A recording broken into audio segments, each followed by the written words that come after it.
नवे पाऊल नवा विचार. लोकार्पण न्यूज. वारी संविधानाची आली शासनाच्या दारी.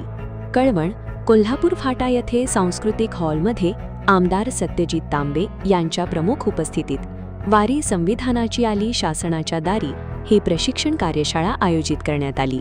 त्या कार्यशाळेला आमदार सत्यजित तांबे हे प्रमुख मार्गदर्शक होते.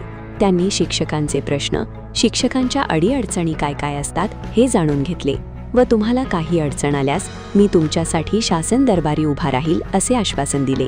कार्यक्रमासाठी माननीय तहसीलदार वारुळे साहेब, गटशिक्षण अधिकारी माले साहेब, पगारे साहेब, ॲडव्होकेट निकम साहेब, सर्व विस्तार अधिकारी, केंद्र प्रमुख, सर्व शाळांचे मुख्याध्यापक, माध्यमिक शाळांचे प्राचार्य, शिक्षक, कर्मचारी अधिकारी कार्यक्रमाला उपस्थित होते.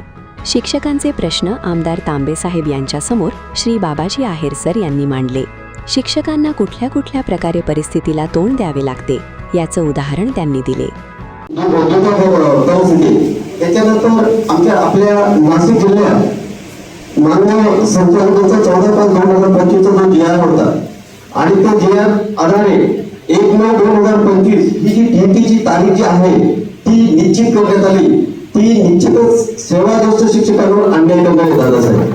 कारण बाकीच्या जिल्ह्यांमध्ये ती पदोन्नती थांबवली आणि नाशिक जिल्ह्याने जेवढी घाई का केली ही शंका आम्हाला आहे. आणि ती पदोन्नती रद्द करायची. तुम्ही सर्व सेवेने घेतात, केंद्रप्रमुख घेतात, त्या केंद्रप्रमुखाला किमान पीरियड असण्याची अट आहे. परंतु आतापर्यंत तुम्ही DET पात्रता पास आहे त्याला बीएड नाही तरी असे केंद्रप्रमुख घेतले. मग सर्वज्येष्ठ शिक्षक होता आणि 1/9/2025 नंतर DET झालेले त्या शिक्षकांना काय म्हणतात तुम्ही?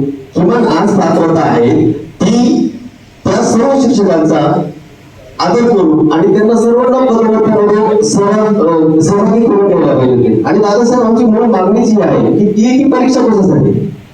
जर आम्ही आतापर्यंत पात्र होतो ज्यावेळी सेवेला लागलो त्यावेळी त्या टर्म अँड कंडिशन सर्व कम्प्लीट केलेले आहेत आणि आता आम्ही 30-35 वर्ष सेवा झाली त्या माणसाला तुम्ही 5-5, 6-6 तास अभ्यास जर या शिक्षकाची मानसिकता चांगली नसेल तर तो आपण काय आनंद नाही करणार नाही.